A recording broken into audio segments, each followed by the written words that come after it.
been so many scientific things like, oh, it's all chemical in your brain. But I think it's so much more than that. Like, it's a state of mind.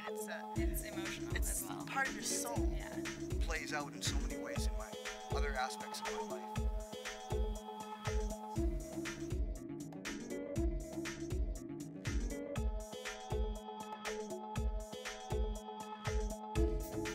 What does love look like to me?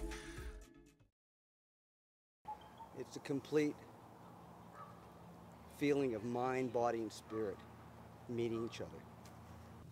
The aspects of the sport that I truly enjoy are the melding of mind and body.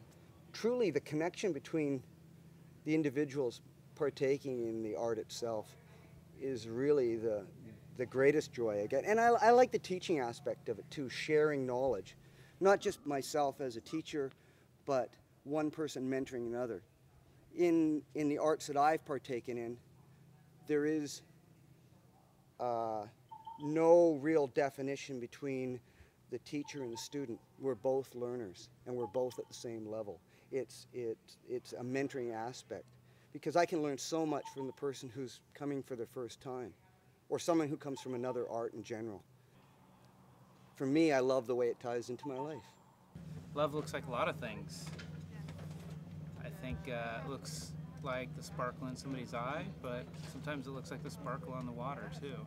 I love the chance to get out on the water and be moving over the water, feel the wind in your face, the waves, but then you get into port and you can just look around and it's beautiful scenery.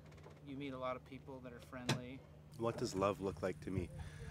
I think to me love is a process. Love is the growth that happens in a relationship. When I think that love is it is an abstract concept, but it involves a growth in a relationship, a changing and a evolving over time.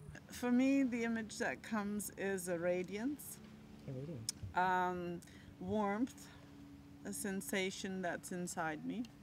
When I meet someone who reflects that to me, then I call it love. That's emotional love for me. Well, I think love is energy, and it can be created by your environment, and an environment like we see in front of us here can create a feeling of love that you want to express then to your partner. When there's relaxation and beauty around, at least me, it's easier for me to express my love. I think love can come in so many forms and shapes. Always, always a red rose. Like, I know that's cliche and everyone's like, oh yes, red roses mean love, but it's always a red rose for me. It's so hard to define love. There's been so many scientific things like, oh, it's all chemical in your brain. But I think it's so much more than that. Like, it's a state of mind. It's emotional as well. It's part of your soul. Yeah. Love can't be defined by science. I think there is just one type of love, and it, again, is reflected in who I'm with, what I'm with. Well, obviously there's the kind of love that you're kind of obligated to feel for your family, even if it's a sibling and you can't stand them, you still love them. And there's a love for your friends, which is completely different from completely love different. for your boyfriend or girlfriend or whatever. Exactly. Like, it's not even romantic love, it's just that they're always there for you and you like you're anything for them. Exactly. And then, you know, the most talked about, there is romantic love. Cleaning this bike is definitely a labor of love. I do it every couple weeks. There's so many little spots in here. Like, you got to get in there. I've gone through like a bunch of toothbrushes already, and like a rag doesn't last even like half the bike. It's like this one's already half toast. Haven't even done the front wheel, right? But you know, it's all shined up, and you pull up somewhere, and someone's like, "Hey, nice bike." You're like, "I know." I fucking love this bike.